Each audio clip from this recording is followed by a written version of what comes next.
Anyone who has been involved in the sport of curling in Northwestern Ontario knows the name of this exceptional builder, having dedicated close to 60 years to the sport's development from the 1940s to the present day, from the local to the national level.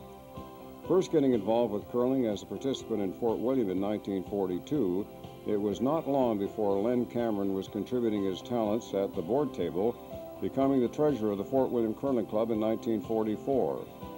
From that point on, he would serve on the board of the organization in a number of capacities for 30 years.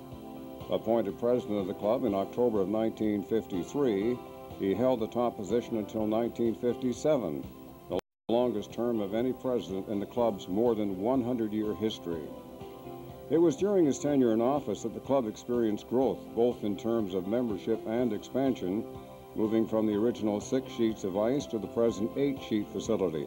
It was also during this time that the club hosted its first national event, the 1956 Canadian School Curling Championships.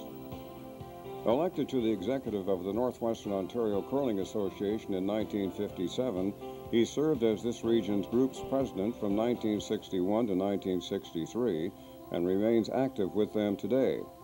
At the national level, he served as the NWOCA representative to the Dominion Curling Association from 1961 to 1964 and as a voting delegate in 1965. Always encouraging the hosting of curling competition, Len has been involved in a number of events. The Lakehead Thunder Bay International Bonspiel benefited from his role as chairman in 1953, 55, and 1957, as a secretary-treasurer from 1958 to 1961 and 1974 to 1980.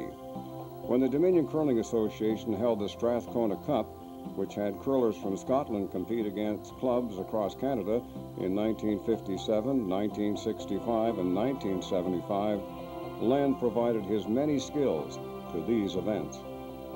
2 national events also benefited from Len's expertise, serving as co-chairman of the 1960 McDonald-Brier and chairman of the 1966 National Mixed Curling Championships. It is little wonder, given his years of commitment and dedication, that Len's peers recognized his efforts, granting him life membership in both the Fort William Curling Club and the Northwestern Ontario Curling Association.